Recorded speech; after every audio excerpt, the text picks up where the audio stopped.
여러분 안녕하십니까. 특집 인터뷰 준비했습니다. 정신없이 달려가다 보니 지금 우리는 어디로부터 출발해서 이 과정을 겪고 있는지 잘 기억하지 못할 수 있습니다. 윤석열 몰락, 이재명 정부의 탄생, 그리고 새로운 대한민국을 만들어가자는 열의의 참 목소리가 나오고 있습니다. 반발도 만만치 않습니다. 그러나 윤석열이 일으켰던 그 내란의 전모에 대해서 어느 정도 기억을 하고 있는지, 또 지금 이 상황이 우리 사회를 바꾸는데 어느 정도 기폭적 역할을 하고 있는지 한번 점검을 해보고 싶었습니다. 귀한 책을 한 분이 내셨습니다. 조갑제닷컴의 조갑제 대표께서 윤석열 몰락의 기록, 대통령이 대한민국을 공격했다라는 내용으로 역작을 만들어냈는데요. 이렇게 책을 낸 것 자체가 중요한 것이 아니라 이 책에 담고 있는 내용과 그것이 갖는 우리 사회에 주는 여러 가지 메시지를 직접 여러분들과 함께 공유하기 위해서 오늘 조갑제 대표를 모셨습니다. 어서 오십시오. 안녕하세요. 책이 500페이지가 넘더라고요. 540페이지입니다. 아유, 네. 그런데 뭐 내용이 뭐 굉장히 드라마틱하게 전개되는 상황을 감사합니다. 잘 이렇게 정리해 주셔서 굉장히 재밌게 저도 지금 봤는데요. 대단하십니다. 아닙니다. 제가 기자니까 기자는 글을 빨리 써야 되지 않습니까? 그리고 제가 기자를 신문 기자도 하고 잡지 기자도 했는데 잡지 기자는 또 글을 길게 쓰게 돼 있다고요. 네. 그래서 긴 글을 빨리 쓰는 훈련을 좀 했습니다. 아유, 그래도 이제 연세에 비해서 이렇게 왕성하게 집필 활동도 하시면서 무엇보다도 올곧은 이제 시각으로 문제를 매우 냉철하고 이제 정확하게 이렇게 분석하는 점에서 참 존경스럽습니다. 과찬을 해주셔서 감사한데 저로서는 간단합니다. 제가 호기심이 좀 많아요. 그래서 이런 드라마틱한 사건이 일어나면은 그 호기심이 발동해가지고 이것저것 알아보고, 그리고 제가 기자생활 한 55년 하면서 한국 현대사의 중요한 사건은 거의 다 취재를 했습니다. 네. 특히 4차례의 쿠데타, 5.16, 그 다음에 1972년의 유신선포, 이건 친일 쿠데타입니다. 네. 그리고 12.12 군사변란, 이번 12.3 비상계엄, 다 각각 다 취재를 하고 책 한 권씩 다 썼어요. 그래서 어떤 흐름을 읽는 좀 눈이 있습니다. 네. 그러면 정확하게 보게 되거든요. 네. 그래서 이 책의 사실은 시작은 어디냐면은 2022년 3월 초순입니다. 그러니까 윤석열 대통령이 당선되고 나서 당선자 신분으로서 맨 처음 무슨 일을 했는지 아십니까? 대통령실 이전하겠다고. 맞습니다. 네. 청와대 대통령실을 용산 국방부로 옮기겠다고 합니다. 네. 저는 그걸 보고 경악을 했어요. 네. 이건 작은 천도거든요. 수도 옮기는 거하고 거의 비슷한 개념입니다. 국가 지도부, 그것도 70년 이상 대한민국 중심에 있었던 그 시설을 저렇게 무도하게 옮길 수 있느냐. 그때부터 저는 이 사람 참 주의 깊게 살펴야 되겠다 하면서 불길한 생각이 들었어요. 그래서 그때부터 쭉 실수하는 과정을 지켜보니까 12.3 비상계엄은 우연인 것 같지만 필연적인 것이라는 생각이 들었던 것입니다. 자, 그 이제 과정의 일련에 있었던 이제 상황들은 잠시 후에 정말로 드라마틱하게 얘기를 이어가기로 하고, 잠깐만 이제 현안을 좀 짚고 넘어가겠습니다. 지금 현재 파면이 되고 내란 재판 또 특검에서 수사가 지속되고 있는데, 윤석열, 김건희, 윤석열 먼저 얘기하겠습니다. 전혀 수사에 협조하지 않고 재판에도 나가지 않습니다. 전직 대통령입니다. 군사빌란을 일으켰던 자들도 어쨌든 사법부를 존중하면서 수사와 그리고 재판을 받았는데, 윤석열은 이걸 아예 무시하고 있는 지금 현재의 상황을 어떻게 보십니까? 그건 윤석열 전 대통령의 성격이 그대로 드러나는 거죠. 저 사람의 성격을 저는 세 가지로 보는데요. 하나는 특수부 검사를 오래 해가지고 일종의 권력 중독입니다. 그리고 유튜브를 많이 봐놓으니까 부정선거 음모론에 영혼이 그냥 빼앗겨버린 겁니다. 세 번째는 알코올이거든요. 네. 이게 복합적으로 되면은 정상적 사고가 불가능한 상태라고 봅니다. 우리가 정상적 사고라고 할 때는 뭐가 거짓말인지 뭐가 참인지를 구별하는 것하고 적과 동지를 구별하는 것하고 선과 악을 구분하는 건데, 그게 거의 마비 상태입니다. 네. 그래서 저는 이번 특검이 밝혀야 될 게 하나 있어요. 진짜 계엄의 원인은 뭐였느냐? 반국가 세력 척결이냐? 부정선거 발본 세곤이냐? 난 그거 아니라고 봐요. 네. 다른 원인을 지금 찾는 것 같더라고요. 네. 최근에 공소장 변경이라는 이야기가 나왔습니다. 예. 거기 보면 아마 김건희, 네. 이번 특검의 진짜 원인은 김건희 보호용이었다는 이야기가 나올 수 있다고 봅니다. 비상계엄은 이제 근본 원인이 김건희 보호였다라는 것이 이제 예. 지금부터 이제 언급되기, 공식화되기 시작했다, 이제라는 것. 그리고 지금 아까 정확하게 지적하신 대로 우리 전 대표께서 법률가가 헌법을 지금 부정하고 있지 않습니까? 네. 그리고 법적 절차에 대해서 전혀 협조하지 않고 있는데 그것을 통해서 많은 사람들이 느끼기를 아니 검찰총장이 법을 적어도 대통령이 헌법을 저렇게 부인하고 짓밟으면은 나도 그래도 되겠네 이 생각을 퍼뜨리는 거 아닙니까? 네. 그게 가장 큰 저는 장기적으로 봤을 때 헌법에 대한 존중심을 스스로가 아니라 전직 대통령이 앞장서서 지금 무시한다 이거예요. 그게 장기적으로 가장 큰 문제를 남길 거라고 봅니다. 이거 오히려 호언을 하지 않고 반헌법적 행위를 대통령이 서슴지 않고 있는 이 근데 상황. 그런 행위를 하루에 하는 게 아니라 지속적으로 하고 있지 않습니까? 예. 지금까지 계속. 그러면서 온갖 추태를 보이고 있는데 다만 지금 법 집행하는 사람들, 하는 분들, 뭐 특검도 포함됐는데 그렇다고 해가지고 윤석열식으로 해서는 안 된다고 생각합니다. 네, 예. 법이라는 것을 엄정해야 되고 법정신의 핵심은 행위를 처벌하는 겁니다. 그 사람을 처벌하는 게 아니에요. 죄인과 죄를 구분해가지고 우리가 사형 선고나 뭐 징역 20년 때릴 때 엄격하게 말하면 그 사람에 대해서 하는 것 같지만은 그 범죄 행위에 대해서 하는 겁니다. 그래서 이 범죄와 사람을 구분해가지고 좀 점잖게 엄정하게 하더라도 예컨대 저 구치소에서 구인에 저항하는 그 모습을 CCTV로 찍었지 않습니까? 그걸 좀 민주당 의원들이 보고 뭐 어떤 내용이라는 걸 좀 바깥으로 이야기를 하는데 그런 건 안 하는 게 좋다고 생각합니다. 네. 예. 그 우리를 위해서. 네, 예. 윤석열을 위해서라기보다는 우리를 위해서. 예. 무슨 말씀인지 잘 알겠습니다. 그러면 지금 윤석열이 이제 인정하지 않는 이 심리는 어떤 겁니까? 그러니까 완전 비정상이기 때문에 망상의 세계에 살고 있기 때문에 이렇게 우리가 단정적으로 그냥 얘기해도 됩니까? 아니 이번에 비상계엄령은 성격이 과거의 세 차례 비상계엄령하고 틀린 점이 많아요. 진짜 이게 친위 쿠데타입니다. 친위 쿠데타의 정의는 권력을 가진 사람이 그 권력을 더 강하게 해가지고 야당과 여당 내의 라이벌을 제거하는 게 네. 이게 친위 쿠데타거든요. 그러니까 친위 쿠데타적인 요소가 이번에 드러난 게 바로 제2인자인 한동훈을 체포자 명단에 올렸잖아요. 네. 그리고 이재명 체포자 명단에 올렸잖아요. 여야 구분 없이 삭스를 하겠다는 거예요. 그래서 친위 쿠데타는 절대 실패하는 법이 없습니다. 근데 실패했잖아요. 왜 실패를 했습니까? 무능한 사람이 무모하게 망상적으로 했으므로 실패한 점에서 특징이 있고 또 다른 점은 우리나라는 아주 특이하게 성공한 쿠데타를 처벌한 나라입니다. 1995년 김영삼 정부가 5.18 특별법을 만드는데 이게 소급의 입법이었어요. 그건 헌법재판소에서 그건 뭐 합헌적이라고 했어요. 그래서 12.12, 5.18 등등을 처벌했거든요. 성공한 쿠데타도 처벌하는데 윤석열 전 대통령은 실패한 쿠데타입니다. 실패한 쿠데타인데 처벌하지 말아달라고 해요. 네. 그 논거가 고유고단이라는 거 아닙니까? 네, 예. 계엄령 선포가 고유고단이라고 하는 그 순간부터 그 사람은 왕입니다, 왕. 예. 아니, 그러니까 반역의 자유를 누리겠다는 거예요. 왜냐? 대통령이니까.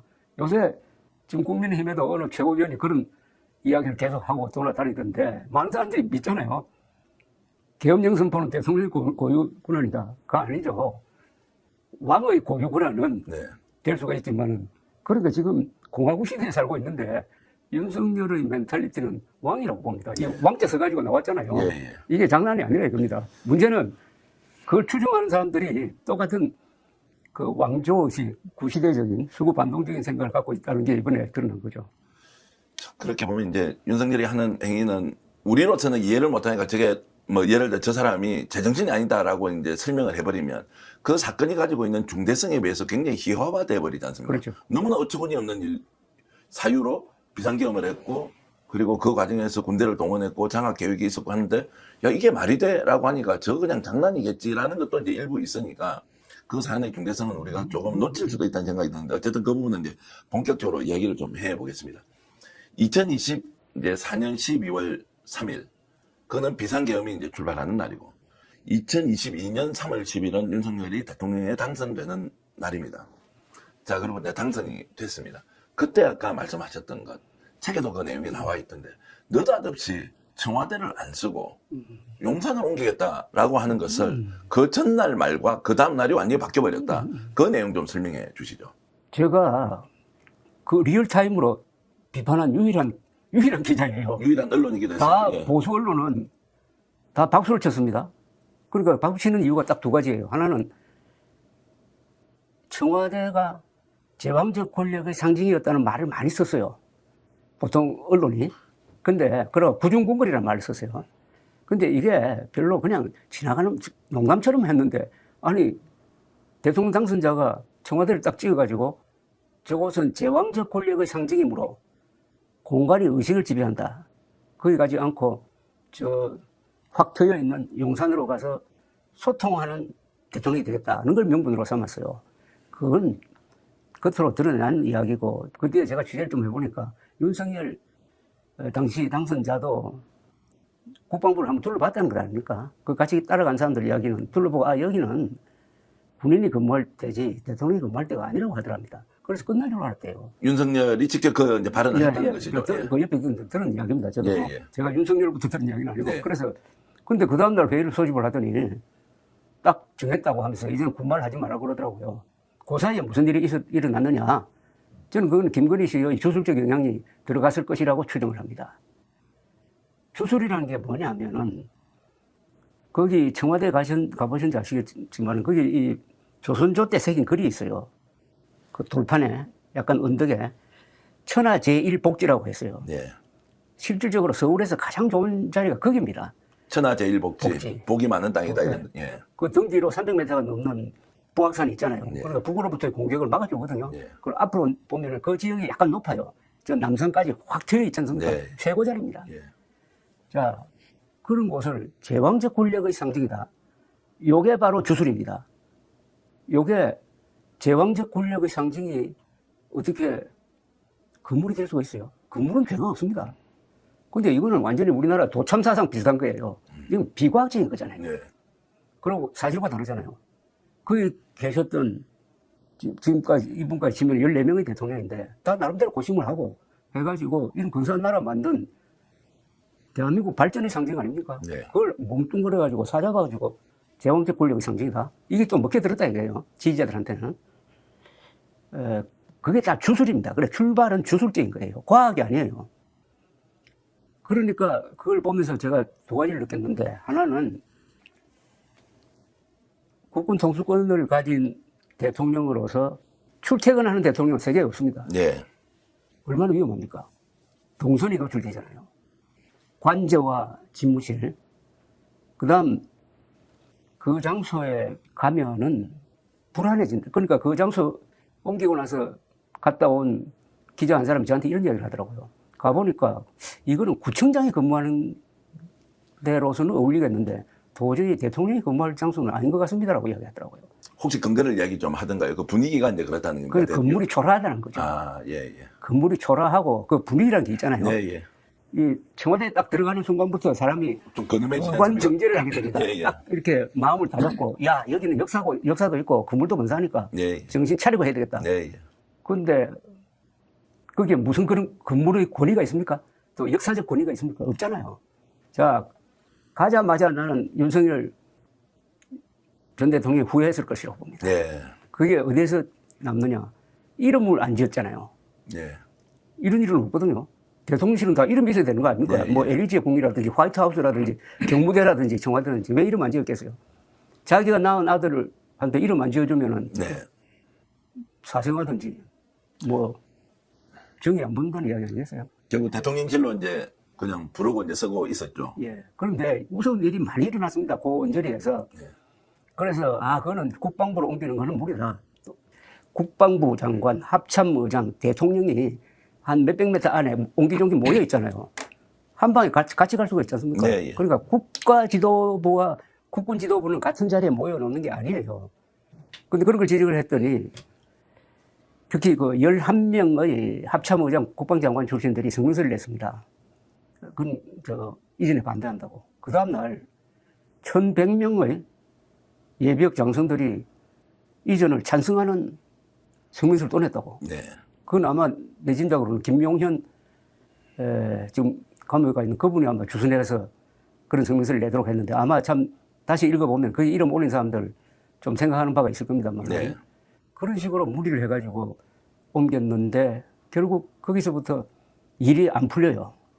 뭔가 자꾸 어긋나고 우선 심리적으로 안정이 안 돼요. 본인도 그렇지 않습니까? 지금 윤석열 대통령이 여기까지 오게 된 과정에서 본인의 심리적 불안, 이 가장 큰 원인이라고 봅니다. 네. 대통령이란, 지금 한국의 대통령은 세계에서 가장 강력합니다. 삼관왕이거든요. 국군 통수권, 대한민국을 대외적으로 대표하는 국가원수, 그 다음에 행정부수장, 막강한 권력을 가지고 있으면은 그 사람이 의젓해야 되는 것 아닙니까? 그리고 자신만만해야 되고. 그게 저 장소에서 나는 흔들렸다고 생각합니다. 네. 그 처음부터 꼬여버렸다는 거고. 그렇죠. 시장을 잘못했어요. 그럼 그 시작은 이제 옮기는 것은 그 과정의 하나고. 그럼 원인은 이제 김건희가 개입을 했다. 김건희는 그러면 주술적 요소라고. 상당한 영향을 줬다고 봐요. 그 주술이라는 것은 과학은 아니지만. 아니죠. 김건희가 일방적으로 야 옮겨 이렇게 하면 내부에서도 이게 안 된다는 의견이 많았고 실제로 인수위 관계자들이 그 22일인가 3월 20일인가 대통령이 발표하기 전날도 현장에 다 둘러보고는 야 이건 안 된다. 일단 더 좀 유보를 해야 한다. 좀 전에 조갑대 대표님께서 말씀하셨던 그 시점도 한번 대통령은 개인 의견으로 안 한다고 했고 그렇죠. 그 뒤에 인수위 관계자들이 같이 갑니다. 핵심적인 분 한 5명 정도가 동행을 해서 가는데 거기서도 이건 안 되겠다. 라고 하는데 이제 마지막에 공식적으로 발표를 합니다. 이게 판넬 같은 거 만들어 막 발표하고. 제가 직접 브리핑을 하죠. 맞습니다. 그 전에도 한 번 더 인수위 쪽에서 이건 아니다. 그래서 좀 더 심사숙고하자고 윤석열 당선인에게 건의를 하고 대통령 당선인이 이걸 받아들입니다. 이것도 사실 알려져 있지 않는 내용인데 그런데 한 사흘 뒤에 발표를 해버리는 이제 그 상황. 그럼 제가 한 이야기하고 지금 하시는 말씀이 딱 일치하네. 인수위 쪽에 제가 직접 들었어요. 그러니까 맞습니다. 김건희 씨의 역할이 결정적이었다는 거죠. 예, 처음부터 정해놓고 있었고 예. 자 윤석열이 와보니까 이건 아니었고 그래서 얘기를 했는데 그래도 계속 옮기자고 얘기를 하니 고민이 깊었는데 그러면 인수위 관계자들 한번 가보자라고 해서 핵심만 한 5명 갔는데 거기서도 인수위 관계자의 건의는 이거는 지금 아닙니다. 그리고 만약 한다고 하더라도 시간을 두고 검토할 그렇죠. 내용이 너무나 많다. 그렇죠. 그렇죠. 라고 대통령 당선에게 제안을 하고 그렇지요라고 했는데 사흘 뒤에 전격적인 발표를 해버립니다. 그게 이제 한 열흘 정도 있었던 그 숨은 비밀 같은 스토리로 저는 이제 이해가 됩니다. 그러면 김건희는 왜 그 당시에 옮기자 어찌됐든 영부인이 될 사람이지 않습니까? 그렇죠. 한때는 우리가 국모라고 불렀던 사람이기도 할 뻔했는데 왜 이런 것을 사업도 해본 사람이 뭐 여러 가지 정치적 행위를 1년 이상 했지 않습니까? 그런데도 왜 이거를 무리하게 김건희는 옮겨버렸을까라는 것은 좀 미스터리처럼 남습니다. 예, 그 부분은 이제 뭐 이번에 수사를 하든지 네. 그 다른 취재가 필요할 거라고 보는데 그 옮기는 그 관저 옮기는 것도 또 상당히 복잡했습니다. 그죠? 네. 제일 처음에는 육군 참모총장 공간으로 가려고 그랬다가 가보니까 너무 낡아서 그다음에 외교부 장관 공간으로 갔잖아요. 거기가 이제 시설은 좋지. 그러는 과정에서 관저 공사를 하는데 요새 수사 대상에 올라있는 회사가 하나 있잖아요. 21g이라는 회사. 네. 저는 그 명칭이 주술적인 것 같아요. 21g이라는 게 그 영화도 있습니다. 21g이 뭐냐면 영혼의 무게입니다. 사람이 죽으면은 누가 몸무게를 쟀더니 21g 줄어든대요. 네, 예. 그 저쪽 서양에서 나오는 이야기죠. 21개만 남는다. 이제 그러니까 영혼이. 영혼의 무게라고 해요. 예. 왜 하필 좀 앞으로 그럼 조사하면 알겠지만 네. 상호가 21g인지 또 그 회사가 그 관저공사의 주무 간사 역할을 했습니다. 예. 그래서 다른 여러 회사를 그걸 모아가지고 했는데 그 모가 회사가 많아가지고 그게 지금 수사 대상에 올라 있습니다. 그래서 그 뒤에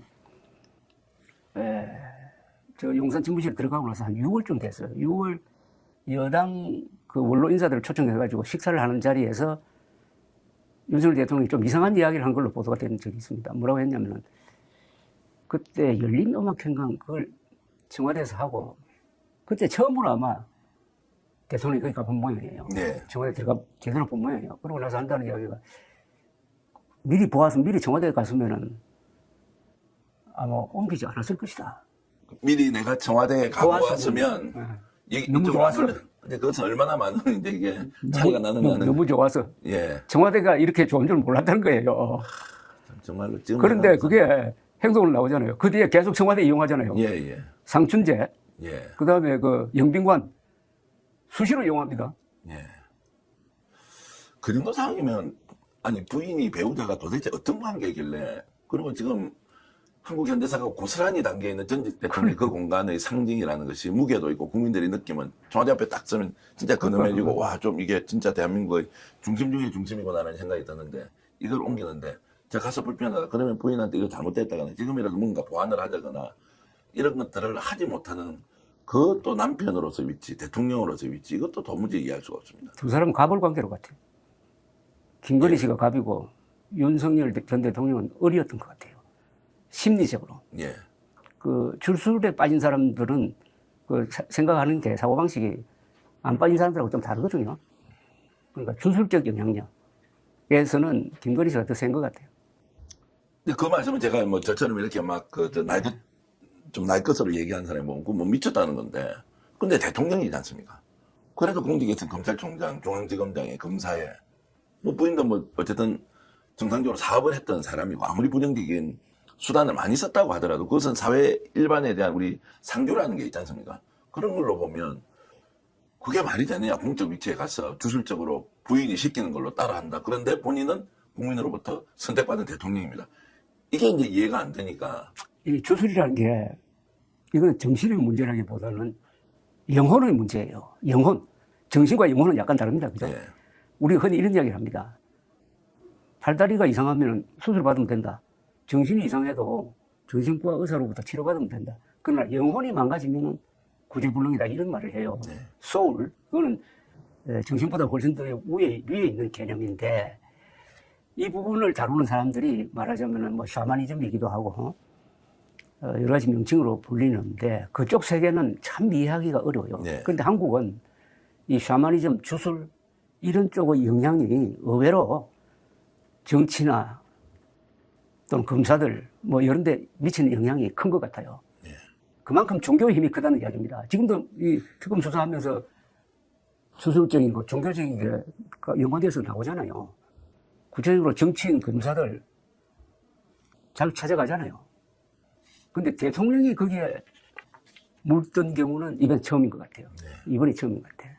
그리고 지금까지 윤석열, 김건희 두 사람에 대한 증언도 일치된 게 김건희 씨가 윤석열 남편을 대통령으로 만드는데 큰 공을 세웠다는 걸 본인이 주장하고 윤석열 대통령도 인정을 하고 그러니까 대통령은 김건희 씨 내가 만들었다 하는 그런 일종의 주인의식이 있더라. 예. 여러 사람이 있는 데서 이야기하는데 부인이 현직 대통령을 너무 좀 이렇게 하대한다거나. 뭐, 예. 그런 식으로 한 걸 많이 보았다는 목격다는 예, 거거든요. 예. 그래서 두 사람의 독특한 심리적 관계가 저는 이번 계엄 사태의 출발점이 아닌가, 배경이 아닌가 그렇게 생각해요. 근데 이런 사례는 거의 없죠. 우리가 일반적인 사회생활, 뭐 예를 들면 가정, 그리고 뭐 아주 특수한 직책에 있는 사람이라고 하더라도 이런 정도는 본 적이 없으시죠. 민주주의 국가에서는 감시가 많으니까 예. 좀 힘들죠. 예. 그러니까 이걸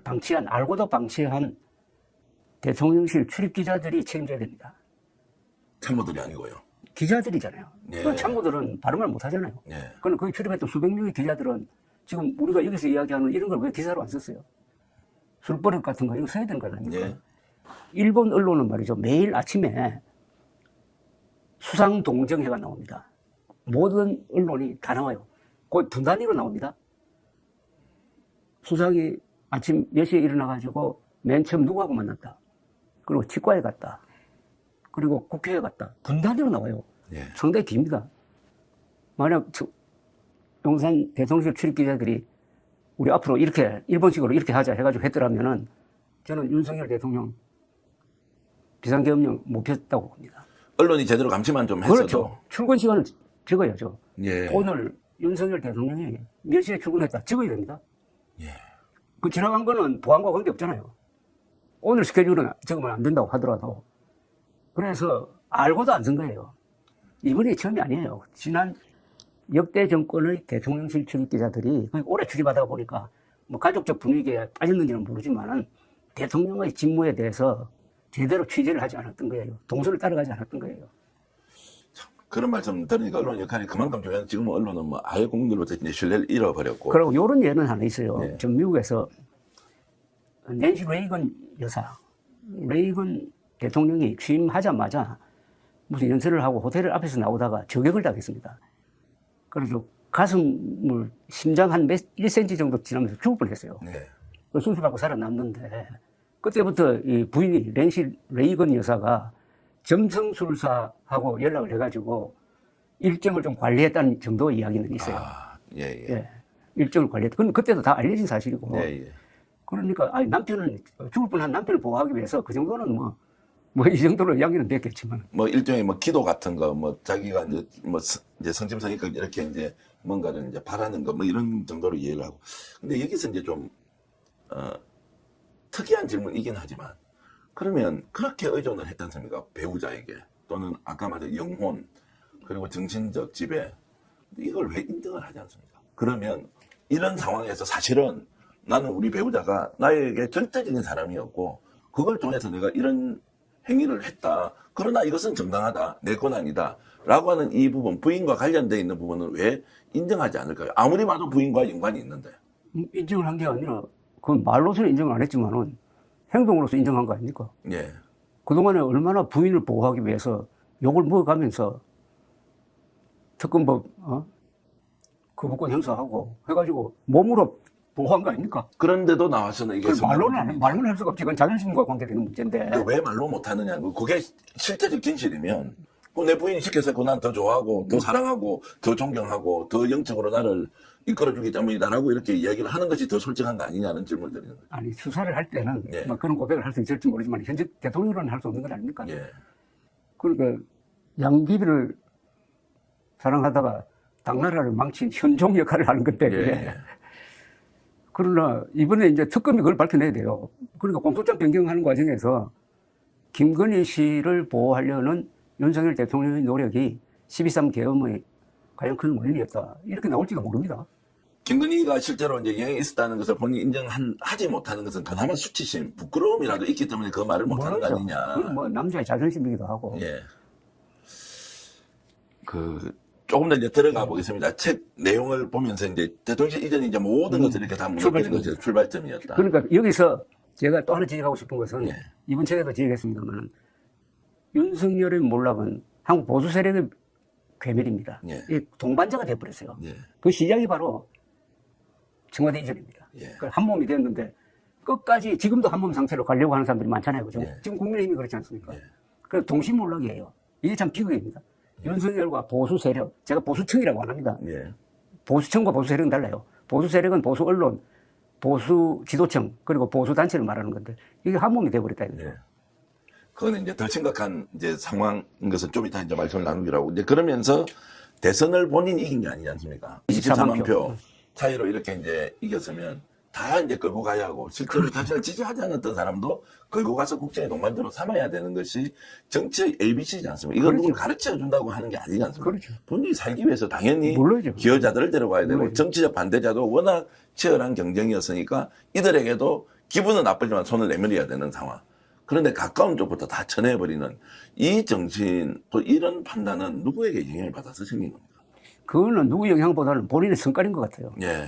그러니까 대선 운동 기간 중에 당시 이준석 대표하고 공공연하게 갈등을 빚어가지고 이준석 대표가 뭐 가출을 했느니 하는 이런 이야기까지 나왔잖아요. 그래서 윤석열 후보로서는 아주 속이 부글부글 끓었지만은 일단 대선에서 이기기 위해서 그 울산까지 찾아가서 예. 그 김기현 원내대표하고 같이 식당에서 회동을 뭐 그런 모습도 보이는데 속으로는 아마 예. 수모로 느꼈을 거예요. 저는 그게 그 2022년 7월에 이준석 대표를 몰아내는 심리적 총기가 됐다고 봅니다. 윤석열 대통령감으로서 통도 그만큼 안 됐던 거네요. 실제 자기는 도움을 받아야 되는 위치고 그 당이 본인이 아니지 않습니까? 대선 후보도 본인이 무슨 고소를 쳐서 딴 게 아니지 않습니까? 그런 이제 결과에 대해서도 이해를 하지 않고 결국 배척의 대상으로 삼고 권력을 잡자마자 바로 이제 이준석부터 내치는. 그때부터 이제 이준석 몰아내기는 정치의 실패거든요. 예. 그 정치인은 이렇게 해서는 안 되는 거 아닙니까? 그죠? 예. 그러니까 정치의 모든 원리와 계산을 위배하는 방향으로 행동한 거니까. 네. 그 지지층이 이준석 지금 개혁신당 대표가 쓴 책을 보면은 자신의 대선 전략이 두 가지가 핵심이거든요. 그 세대 포위론, 예. 그리고 20대, 30대의 남성표를 얻겠다는 거. 이 두 가지 전략이 맞아떨어져 가지고 플러스 한 표가 300만 표라고 그랬어요. 네. 예. 그러니까 이 전략이 없었으면은 윤석열 후보는 300만 표 차이를 졌다는 이야기예요. 아슬아슬한 그런 표차이기도 하고 그 구조 자체가 아슬아슬해요. 네, 예. 그죠? 중도 2030 그다음에 60대 이상은 하나로 묶었으니까 살 얼음 파는 건 마찬가지지. 네. 이걸 잘 보존하면서 플러스 해가지고 점점점 늘려가는데 이걸 한 방에 그냥 깨버린 거 아닙니까? 그래서 그때가 2022년 7월 6월 1일 지방선거에서 크게 이긴 다음이었어요. 한 달째 이겼어요. 그때 이준석 몰아내는 과정에서 윤석열 지지율이 얼마나 떨어졌느냐 하면은 한 달 사이에 50%에서 20%대 초반으로 떨어졌어요. 네. 한 24%. 여기서 영원히 회복되지 않았습니다. 그러니까 지지 기반이 와해돼 버렸어요. 젊은 층 나가고 중도층 나가고 그 연장선상에서 작년 총선이 있었던 겁니다. 네. 그러니까 윤석열의 실패는 이준석 몰아내는데 출발했어요. 네. 그리고 여기가 하나 더 있어. 이준석 대표의 이야기에 의하면 윤석열 검찰총장 그만두고 바로 입당한 윤석열 씨를 만났을 때 첫 반응이 부정선거 음모론을 믿는 것 같더랍니다. 아, 처음에 만났을 처음 때부터? 만났을 때 딱 예. 대화가. 예. 그래서 자기가 한 역할이 부정선거 음모론자와 윤석열 사이에 일종의 방호벽 역할을 했다는 겁니다. 이 방호벽이 빠져버린 거예요. 네. 그때부터 윤석열과 부정선거 음모론 유튜브 사이가 더 긴밀하게 됐다는 거죠. 그 부분은 그러면 자 중앙지검장이든 검찰총장이든 정계 입문할 때 이미 유튜브 쪽에서 갖고 있는 이 부정선거 머리에 들어있었던 거예요. 아, 믿는 것 같더라는 거예요. 판단력도 그러면 정상적으로 그때부터 이상한 거예요. 예, 예. 그러니까 이게 음모론도 일종의 주술입니다. 예, 예. 그러니까 주술과 음모론은 굉장히 친해요. 예. 주술에 약한 사람은 음모론에 약합니다. 근데 원래 보수정치 진영 내부가 이제 이런 아주 특이하고 비정상적인 행위를 하는 일종의 정책 리더를 만났을 때, 야, 이거 아니야. 정신 차려. 왜 이래? 라고, 왜냐면 이게 이제 보수정치 세력 전체의 존립 근거나 또는 생존을 위해서 얘기를 해야 되지 않습니까? 이거 너무나 해야죠. 미친 짓으로 지금 가고 있는데. 해야죠. 해왔지 않습니까, 사실? 과거엔 해왔지. 아니, 전당로 때도, 박정희 때도 얘기를 하는 했죠. 사람이 있었고, 알아들으려고 노력은 했다고요. 결과적으로 선택을 하지 않은 경우가 더 많았지만. 했어요. 근데 왜 이것이 작동하지 않았느냐, 이번에 윤석열 정권 때는. 그거는 이제 결국 국민의힘의 생긴 문제인데, 저는 국민의힘을 생각만 하면은 몇 가지 키워드가 떠오르는데요. 식민지 관료형 정치인이라는 생각이 들어요. 식민지 관료형은 종주국이 시키는 대로 열심히 하는 머리 좋은 아주 얌전한 모범생입니다. 그 집단이에요, 저기가. 실제로 관료 출신 많잖아요. 네. 거기. 그리고 거기에 기반으로서는 경상도 토호당의 그 다음에 무사안일로 가는 웰빙당 체질 이게 다 합쳐져 가지고 야성이 없어지고 대통령한테 이거 안 됩니다 라고 말할 수 있는 용기가 없어요. 그래서 기억하기로는 한동훈, 안철수 두 사람 정도 빼고는 그 의료대란도 그렇지만 네. 이거 안 됩니다라고 하지 않았잖아요. 네. 그러다가 이번 같이 지금 같은 처지가 돼버리지 않습니까? 그냥 분리가 안 되고 이래 된 상태인데 우리 보수 정치 역사에서는 특이한 경우예요. 네. 뭐 제일 좋은 예가 1987년으로 돌아가면 그때 이제 민주화 시위가 6월에 크게 일어나고 해서 전두환 정부가 계엄령을 펼 거냐 말 거냐 하고 고심했고 사실은 6월 19일에는 계엄령 준비를 다 했습니다. 네. 그때 저도 계엄령 선포되면 나는 어디로 도망가야 되는지 하고 울간조선 기자할 텐데 생각하고 있을 때예요. 그때 무슨 일이 벌어졌습니까? 주변에서 전두환 대통령, 노태우 후보 다 의논을 해가지고 이거 직선제 받아들여야 된다. 네. 6.29 선언이 거기서 나온 거다. 네, 예. 네. 완전히 180도로 확 바꿔버린 거거든요. 이런 걸 할 수 있는 게 한국 보수 정치라고. 그런데 어떻게 윤석열이 3년 동안 망한 코스로 가는 게 눈에 다 보이는데 네. 왜 당 안에서는 이거 안 됩니다라는 이야기가 나오지 않았느냐. 그거는 겁을 냈다는 거지 말이에요. 그죠? 네. 겁을 내는 이유가 두 가지지. 대통령을 겁내는 이유가 여당에서 두 가지. 하나는 약점이 많아가지고 혹시 수사를 통해서 뭐 당할까. 두 번째는 그렇게 하면 공천 못 받는다. 네. 그건데 그렇게 됐습니다. 걱정이. 다시 살아날 수는 있을 것 같습니까? 이게 지금 현재 상황으로는 국힘이 원래 보수 정치 세력을 대표하는 정당으로 살아날 가능성이 현재 시점에서 이 당의 자력으로 살아나기는 어려울 거예요. 다만 내부적 요인이 있겠죠. 네. 왜냐하면 정당 해산으로 몰린다든지 네. 하고, 그다음에 이 장동혁 대표가 극우 컬트 그룹의 대표로서 극단적으로 치달을 때 그 안에 있는 그 중도 조금 합리적인 사람들이 뭐 반란을 일으킨다든지 아니면은 장동혁 대표가 공언한 대로 조경태 뭐 이런 사람들 출당시키려고 네, 할 때 그 한동훈 세력이 그게 반격을 한다든지 하는 이런 사안이 일어나면은 그 뭐 분당으로 가든지 청당으로 가든지 하는 소용돌이를 거쳐서 이 당이 어떻게 다른 모습으로 나올 수가 있어요. 네. 그게 아니고 지금 당대표가 되면은 또 생각이 달라지거든요. 네. 이게 좀 옹골해지잖아요. 요새 그런 걸 보이대.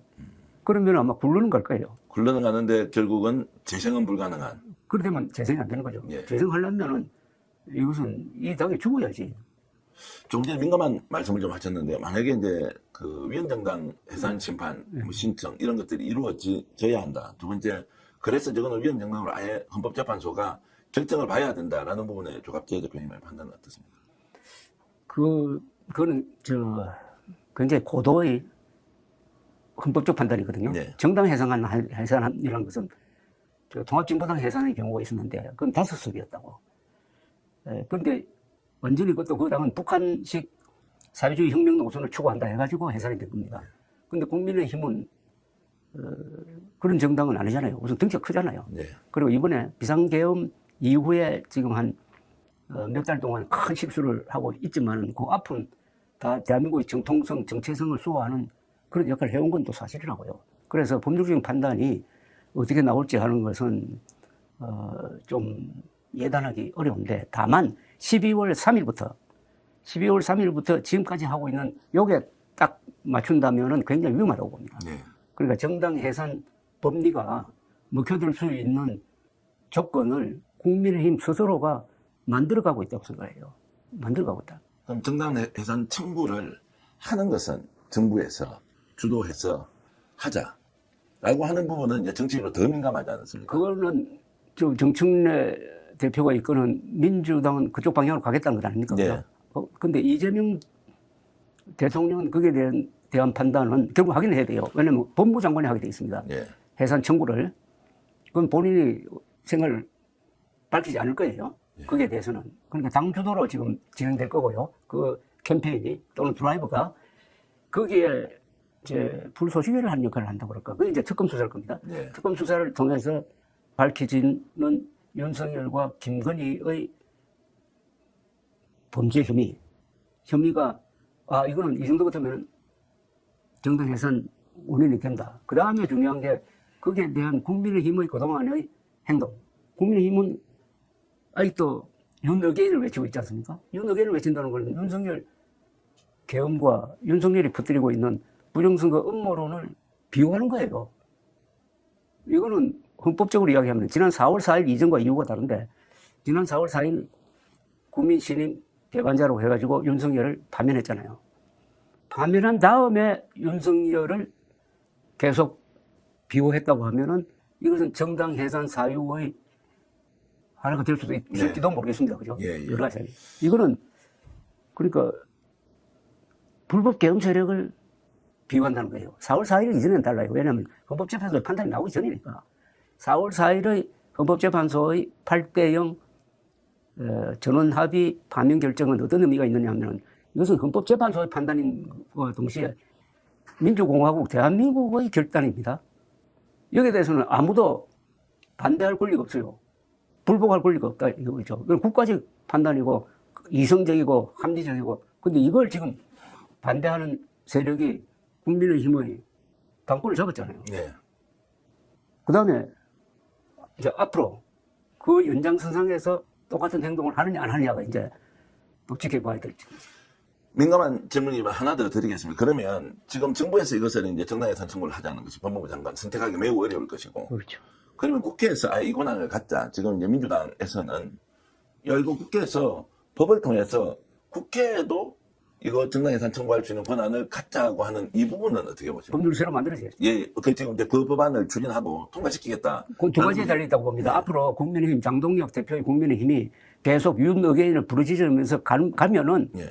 그 이야기가 먹힐 거라고 봅니다. 예. 그리고 또 하나는 특검에서 앞으로 어차피 공소장을 통해서 공개될 김건희, 윤석열의 범죄 혐의가 어마어마할 때, 예. 두 요소가 합쳐질 때는 상당한 힘이 실릴지도 모르죠. 그리고 이게 또 지방선거를 앞두고 일어날 것 같지 않습니까? 예. 이게 정당 예산 이야기가 본격적으로 나오는 건 아마 연말쯤 될 것 같은데, 네. 연말이면 그때부터는 이제 공천 이야기가, 지방선거 공천 이야기가 안 나오겠습니까? 그거하고 맞물릴 거고, 지금 민주당의 전략은 일단 정당 해산 제소를 해놓고, 청구를 해놓고, 그러면은 선거 기간 중에 헌법재판소에서 계속 그걸로 재판하지 않겠어요? 예, 예. 그거하고 선거 운동 기간을 없다고 물려버리면은 내년 6월 지방선거에서 완전히 괴멸시킬 수 있다는 그런 계산도 작동할 거고. 조갑재 그래가지고- 대표님이 이제 보수 논객으로서 제가 이제 질문 드린 건데, 민주당이 이것을 국회에서 입법화시킨다. 그리고 정당 예산 청구를 하자라는 것도 불가피한 상황이 오면 해도 된다. 이렇게 이제 지금 견해를 갖고 계십니까? 해도 된다는 저는 그런 이제 편들기인데 예, 예. 그런 입장은 아니고요. 예. 그런 상황이 오면은 그런 무리도 지금 상황은 굉장히 무리한 거거든요. 그렇죠. 그게 헌법 개정 사항은 아닐지도 모르겠습니다. 그러니까 헌법 개정 상은 아니고 법률적으로 채울 것만 가는 거니까. 하는데 예. 이게 관리가 되면은 상당히 좀 그걸 청구 그러니까 표결을 근데 3분의 2 지지를 받아야 된다든지 예, 예. 뭐그 정도 있으면 몰라도 과반수로 예. 하라고 한다면은 이거 야당이 조립할 수가 없어요. 예, 예. 그러니까 법은 어떻게 만들지 모르겠지만 예, 예. 그러니까 의결 정족수를 3분의 2로 하면은 몰라도 그래서 굉장히 남용의 소지가 있고 민주당이 또 언젠가는 야당 될 것 아닙니까? 예, 그까지 예. 생각한다면은 지금 헌법 체계 안에서 하는 게 맞고요. 그러면 이제 이재명 대통령 또는 뭐 법무부 장관이 한다고 하더라도 그건 대통령의 의중이 이제 반영될 수밖에 없는데. 대통령이 결단이죠. 예. 그렇게 해서 이제 좀 그래도 해야 된다라고 이제 보시면 어떤 이제 당연론적 측면에서는 지금 해야 된다고 보는 사람은 아닙니다. 아직은 그 아니지만. 부분에 대해서는 저는 판단을 안 하고 예. 유보적으로 말씀하신 대로 두 가지라니까요. 장동혁 대표가 지금부터 어떻게 하느냐는 겁니다. 장동혁 대표가 지금까지 자기가 하겠다고 한 대로 가면은 정당 해산 여론이 또는 법리가 강화될 것이다. 예, 예. 저는 그렇게 전망을 해요. 그러다면 대통령도 움직일 수 있는 거죠. 편하게. 저는 이제 그래서 차라리 지금 이 순간에 국민의힘이 좀 정신을 좀 차리고 그렇죠. 철연을 하고 예. 새로운 보수 정당을 어떻게 만들 것인지에서 아주 혁신적인 논쟁을 내부적으로 해서 그렇게 가기 위해서라도 이게 정당 해산이라는 걸 가지고 국민적 압박을 해야 되는 거 아니냐는 생각이 좀 드는 겁니다. 그게 이제 장동혁 이 당 대표라는 분이 변신의 아주 명수더라고요. 네. 누가 계산을 했는데 지난 18개월 동안 6번 변신을 했답니다. 그 표변을 하는 것 같아. 그러니까 뭐한 10도 트는 게 아니라 만약에 180도 트는. 그래서 아마 자기를 지지했던 사람들 상무시해버리고 그냥 중도 노선으로 갈지도 모르죠. 그것도 뭐 기대를 한번 해보겠습니다. 지금 여러분께서는 윤석열 몰락의 기록, 대통령이 대한민국을 공격했다. 조갑재닷컴 조갑재 대표님과 인터뷰하는 걸 보고 계시고요. 지금 어떻습니까? 굉장히 재밌게 듣고 계실 텐데 오늘 인터뷰 1부는 여기서 좀 마치고요. 또 2부 인터뷰 이어가면서 저희들이 계속 더 재밌는 내용 지금 이제 한 반 정도 왔는데요. 1부 인터뷰는 여기서 끝내고 또 2부에서 다시 만나 뵙고 여러분들과 얘기 나누겠습니다.